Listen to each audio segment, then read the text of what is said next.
Hello everyone and welcome to another video and a happy Valentine's Day to you all, and I thought I'd celebrate it by doing another Doctor Who video.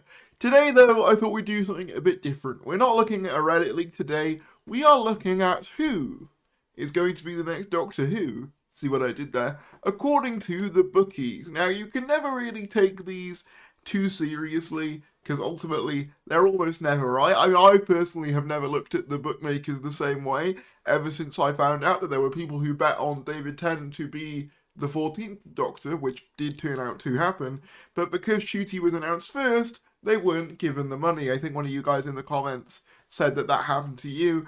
I can't remember who it was, but that story has always stuck with me when it comes to betting on the next Doctor. But yes, they are almost never true, these bets, but there are some interesting new contenders in the fray, as well as some familiar faces that we've spoken about before.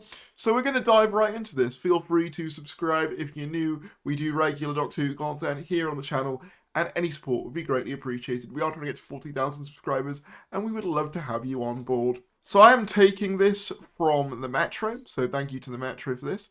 Latest Doctor Who odds confirmed after die-hard fans hail excellent new contender. So I think this was in reference to Will Sharpe being heavily speculated. After Ncuti Gatwa exploded to Billie Piper, sci-fi fans have been asking one question. Doctor Who. Yes, despite the 50th Doctor transforming into someone who resembled his own companion, Rose Tyler, fans remain convinced it's a trick of some kind. In fact, if you hang around forums, I know how to spend a Saturday night, you'll find plenty of theories about to explain the Doctor's new face. There are rumours that Billie Piper isn't the true Doctor, that we'll soon meet the real 16th incarnation in the upcoming Christmas special. The most recent name we've seen in the frame is Will Sharpe, who you may know from his TV adaptation of Amadeus. We took a look at this in one of the previous Reddit leak videos. And there we go, in a recent Reddit post claiming that Sharpe had been secretly cast as the titular Time Lord, fans claimed it would be a brilliant choice.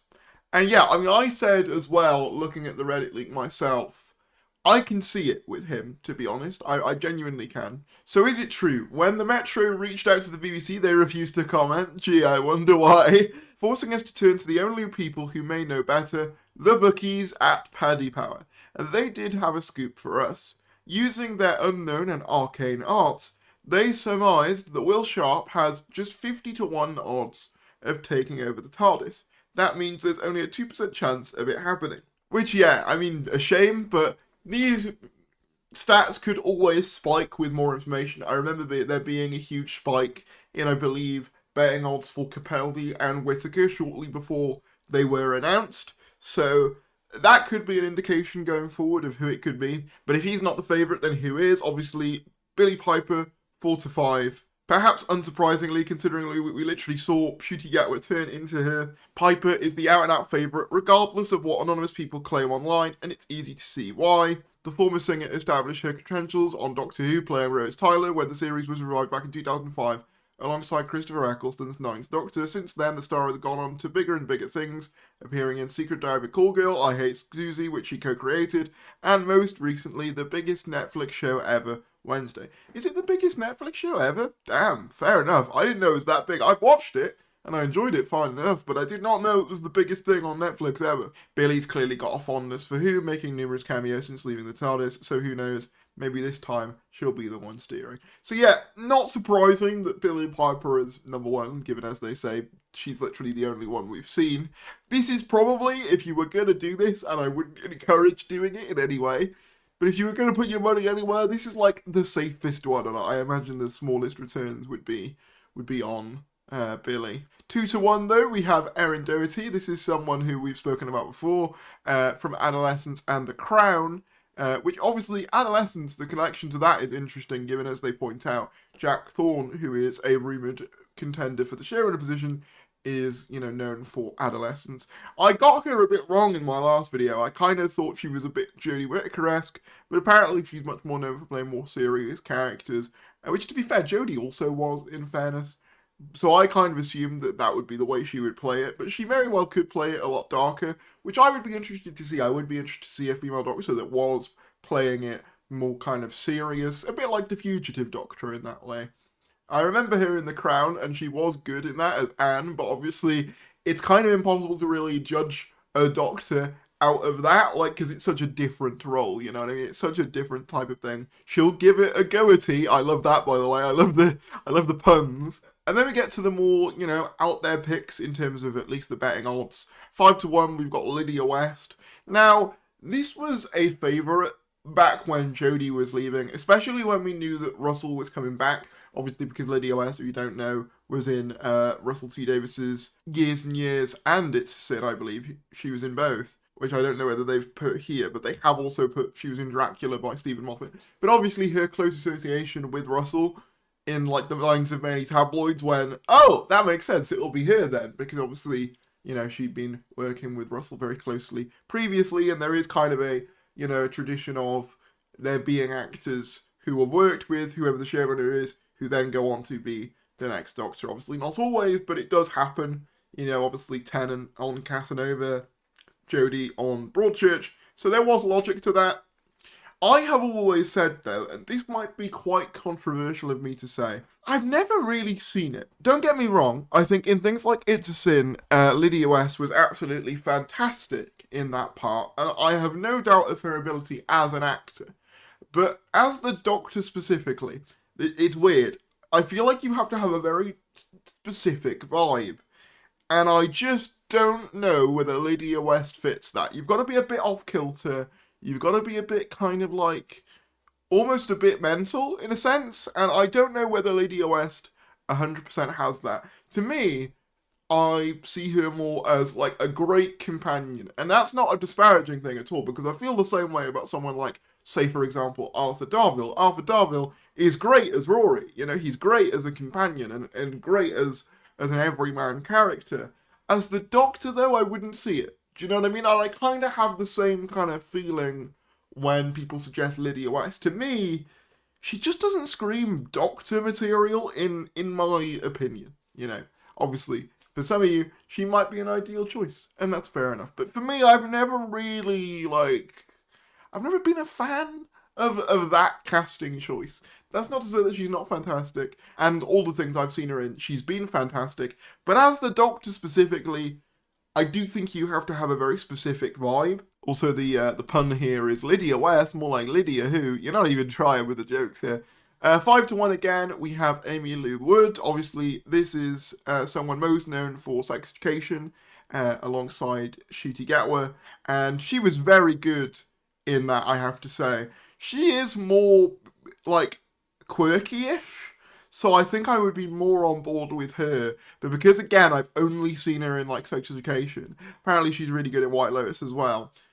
Again, that's a very different type of character to the Doctor. There are similarities, you know, she is a bit more kind of, like, heart on her sleeve, optimistic, and, as I said, a bit quirky and a bit, you know, kind of kooky in that show. So I can maybe see it a little bit more than the likes of Lydia West, but, like, I think what I haven't seen from her, at least from my own perspective, obviously you guys can let me know if you've seen White Lotus, if it's more reflected here, I haven't really seen the, like, serious bit. Do you know what I'm saying? And I think that's true of, like, a lot of the suggested people that used to be suggested for the Doctor way back in the day, when you'd have people like, obviously, I don't know, for example, Richard Ayoade was, like, a really popular one in the early 2010s because of, like, IT grad and things. They're like, sure, he can do the nerd thing, but can he do the, you know, the depth of the character?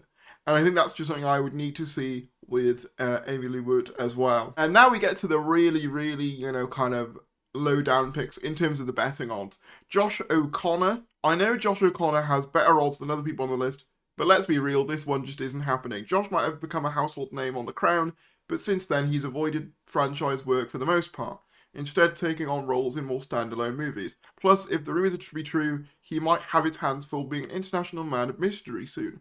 Well, him, or Callum Turner, or Jacob Elordi. Oh, so is he also in, like, the rumoured running to be the next Bond? Okay. Again, he obviously played Charles in The Crown, and I have to say, he was fantastic as Charles in The Crown. I did really enjoy his performance in that. He definitely can portray, like, a sense of, like, anger. Obviously, in that show, you know, obviously there's a lot of scenes with, you know, obviously, given the context of it, him and Diana and stuff, where they're being quite, like, you know, quite forceful with each other and stuff like that. And I could definitely see him playing, you know, kind of the more, like, manipulative sides of the character. I think my issue again though with Josh O'Connor is probably a bit too normal in like vibe. Do you know what I mean? It's such a weird part to get right. And I feel like I'm going insane being like, oh well they're not weird enough or they're not, like they look too normal. But I think you know what I mean when I say that. It's like it's one of those things where it's such a difficult part to nail. And it's just hard to really envision most people in that role until they do it. Which is why when I saw Will Sharpe and he immediately, I saw the clips of the Amadeus movie he was in, and I immediately was like, oh, I see it. I get it. And the thing is, that's very rare of an actor. In most cases, with most doctors, for me, and I imagine most fans, it's much more often a case of they could be good, maybe, but they might also, not quite be the right fit. And it's hard to really know until we're there, really. And then 12-1, Matt Smith. Matt Smith played the 11th Doctor from 2010 to 2013 after bowing out in explosive fashion on Trends of Law. Still, if David Tennant has proven anything in the last few years, it's that you can't keep a good Doctor down, and with the news that House of Dragon isn't going beyond season 4, Matt may be looking for a new job soon. Now look, if anyone knows anything about me, you will know I love Matt Smith. Matt Smith was my childhood Doctor, and is arguably my favourite, even though I love so many of the others as well. He is like my childhood one, so there's naturally that bias there as well, as there is with anyone who grew up with any Doctor. You always kind of feel a kinship with that one. And for me, that is Smith mostly. I got a bit at the end of Tennant, but mainly for me, Smith was the Doctor as I was, in prime Doctor Who age, really. So, for me, obviously, I would love to see him again. Would I like to see him again as a new Doctor? I don't think I would. I think this was one of the issues with doing the David Tennant thing and now doing the Billie Piper thing, is that it now just means that people can say, well, anyone can come back and be the Doctor again now, and there's no limit to it. And I kind of think that may have, in the short term at least, kind of scuppered any predictions of future Doctors in a sense, because people will just look at whoever, is been the Doctor in the past and go, oh, well, they should just do it again. And I kind of think, no, we need someone new, we need someone fresh. Matt Smith, though, is an excellent example of what I was talking about, though, where it's he has that vibe of just being a little bit, sort of, there's something more going on there with Smith. He's got that age behind the eyes that I've spoken about at length. And I do think he is one of the best kind of examples for that. But no, I don't really want him to come back as another new Doctor. I think at a certain point, I already feel like it's starting to look a bit ridiculous when you have David Tennant 10th Doctor, David Tennant 14th Doctor, and then Billie Piper 16th Doctor, or at the very least the person who regenerated from Ncuti. I think it just starts to look a little bit silly. And I think doing that again would only really exacerbate that already existing problem. Do I think it'll happen? Probably not. And I think that's for the best. Now we're getting into the ones that, never gonna happen. Whoopi Goldberg. Whoopi Goldberg has always said she wanted to be the Doctor. I covered this back when Russell T Davies met her in New York for her, talk show, I think. And they obviously did a little video talking about Star Trek and Doctor Who together. Yeah, I mean, she's always wanted to play it, but there's so many logistical things surrounding it. Number one, budget. Whoopi Goldberg is still massive. And obviously she is not getting any younger either, so there's that also to consider. But mainly, yeah, it's just the budget, and also obviously there is the hurdle. Not that I necessarily think I'm, would be opposed to this necessarily, but there is kind of the fact of she is an American. And I think the idea of the Doctor being played by an American might be quite tough for people to swallow, even still today. I do think Whoopi deserves to be in the show, 100%, and I hope that one day she is. I don't think that it's realistic to expect her to, move all her life down to Cardiff to play the character, or take what is, I assume, a much smaller BBC salary for, a show that is much smaller than her previous work. It just is, incredibly unlikely to be. I don't like that they call her the Whoopster. Must resist the urge to write Dr. Whoopi. Oh, I've done it now. That one was good. I liked that. Yeah, I mean, obviously, love Whoopi Goldberg. Do I think that's ever going to happen? Nah. And it's a shame because I do think she deserves to be in it, at the very least. Yeah, now we're getting into, like, again, just like, it's not happening. 20-1, Tom Hiddleston. My issue with this casting, this suggestion, is he's already kind of done it. Like, if you've watched Loki, that's basically what it was. It was basically Marvel's version of Doctor Who, right down to the fact that for most of that show he would wear like, you know, like a big brown sort of overcoat and like tie and stuff, and you know, he would talk about, you know, different like sort of MacGuffins and you know, time theories and all that kind of stuff. He's already sort of played the character in all but name, and I kind of think that there's that level to it. Number one is that he's already kind of played the character, and I don't think he would really be like a fresh take necessarily. You might say that maybe that's what we need. We need a safer shout for the character. The other part of that, though, of course, is that Tom Hiddleston's huge. Obviously, having been a big Marvel player just makes it incredibly unlikely that he's going to do Doctor Who, like, especially after Disney had left. I think if there was ever a time where you could have got, like, a mainline MCU actor in as the Doctor, it would have been around when Disney were on board. Now, though, I don't see it. Apparently, you know, he is in a BBC show, according to this, called The Night Manager.